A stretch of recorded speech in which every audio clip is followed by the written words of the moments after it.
I was 20 years old, juggling university studies and a part-time job as a rideshare driver to make ends meet. It was a typical evening, and I had decided to take one last ride before calling it a night. The pickup location was only about 10 minutes away from my apartment, so I accepted the request without hesitation. The ride was booked under the name Emily. When I arrived at the pickup spot, I was surprised to see a man in his late 50s approaching my car. He looked well-dressed, but had an air of nervousness about him. I double-checked, asking, "Are you Emily?" He smiled and replied, "Yes, my wife booked the ride for me. She's always looking out for me." As we started driving, he began chatting casually. He mentioned that he was on his way to meet a girl he had been talking to online for a few weeks. "This is the first time she's agreed to meet me," he said with a hint of excitement. I was immediately confused. He had just told me his wife booked the ride, and now he was talking about meeting someone else. My gut told me something was off, but I was exhausted from a long day and decided not to press further. About 15 minutes later, we arrived at a quiet suburban house.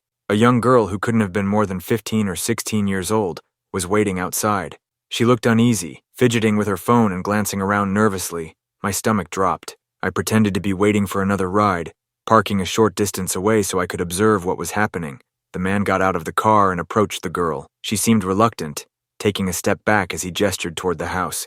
He placed a hand on her shoulder, and she visibly flinched. My heart started racing. The girl looked so young, around the same age as my younger sister. I felt a wave of guilt and fear wash over me. What if I was witnessing something terrible? What if I didn't do anything? I couldn't just drive away. I stayed there, watching as the man tried to coax the girl inside. She looked terrified, and he was becoming more insistent.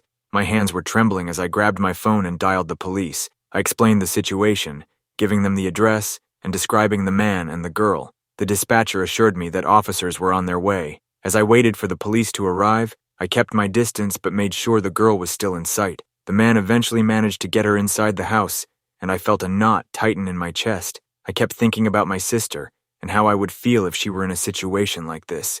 It was unbearable. When the police arrived, they quickly entered the house. Moments later, they emerged with the girl, who was visibly shaken and crying. The man was arrested on the spot. As it turned out, he and his wife had been involved in similar incidents before. They had been using fake accounts to lure vulnerable individuals, and this wasn't their first time. I was relieved that I had trusted my instincts and called the police. It was a harrowing experience, but knowing that the girl was safe made it worth it. That night, I realized how important it is to speak up when something doesn't feel right, even if it's uncomfortable or scary. It's a lesson I'll carry with me for the rest of my life.